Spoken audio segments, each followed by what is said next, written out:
Now we're going to graph by hand. So basically what you're going to do when you graph by hand, this will always work as long as you can know what the shape is going to be like. You're going to need 2 or 3, sometimes 4, not always, but you're going to need a few points.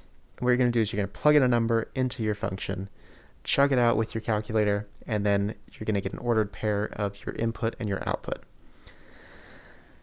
Let's chug out this one over here. So we're going to put x, f of x. Okay, cool. Let me pull up my fancy table.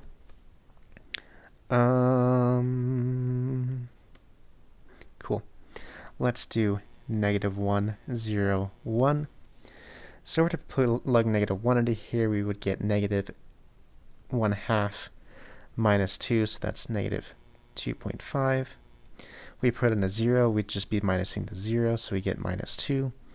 Well, if we plug in a 1, we would get 1/2 minus 2, which would be -1.5. What we're going to do is we're going to say, okay, so -1, -1, we're going to go down 1, 2.5, 0, we're going to go down 2, 1, we're going to go down 1.5. We know that it's going to be a diagonal straight line because of the fact that it's linear, says you have an x to the first power. So you can just go whoop. That was a beautifully straight line. I'm never going to do that again. And you can say, okay, that's what it's about, what it's going to look like. Let's do f of x is equal to x squared minus 2. Let me plug it into a calculator real quick so that I don't have to do all these by hand. Yeah, if I'm allowed to use a calculator, you're allowed to use a calculator. Okay, so let's plug in some kind of nicer number. So we have f and f of x. What number are we? There we go. Let us plug in, say, oh, I don't know what number we should plug in. For sure, we're going to plug in 0. 0 is a nice number that we want to plug in here. Let's do -2 and 2, because that'll give us some pretty fun things. So if you plug in -2, -2 squared, that's -2 times -2, which is a +2. +2 minus 2, that's going to give us 2.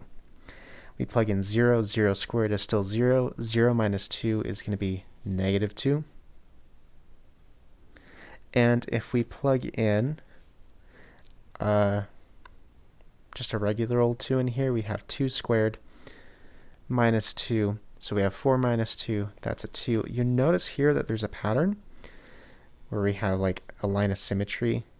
Here, I'll get a nice color along that, our point. So at 0, we're going down to 2. At 2, we're going up to 2, going up to 2. So basically that line of symmetry is wherever our lowest point of that graph is, or highest point if it's upside down.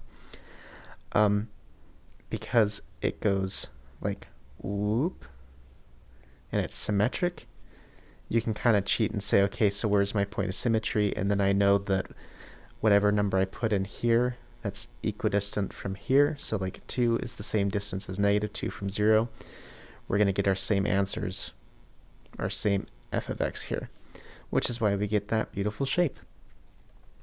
Here's a quick check. Graph each of these functions by hand. Yeah, just take a moment. It'll probably be a little bit of work, but it won't be too bad. Here's our last thing. We're going to graph using a calculator. Basically, we don't have to graph by hand every time, and there's a beautiful smiley face. I don't believe that you should, I think that you should be able to graph by hand, but let's be honest, you have a calculator, so you might as well use it.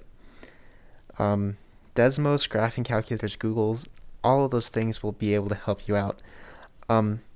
There's going to be another video. It's going to be a walkthrough on Desmos. I'm going to use one of these Chromebooks. So we'll go through Desmos, we'll walk through a couple of problems, and then we should have some fun with it.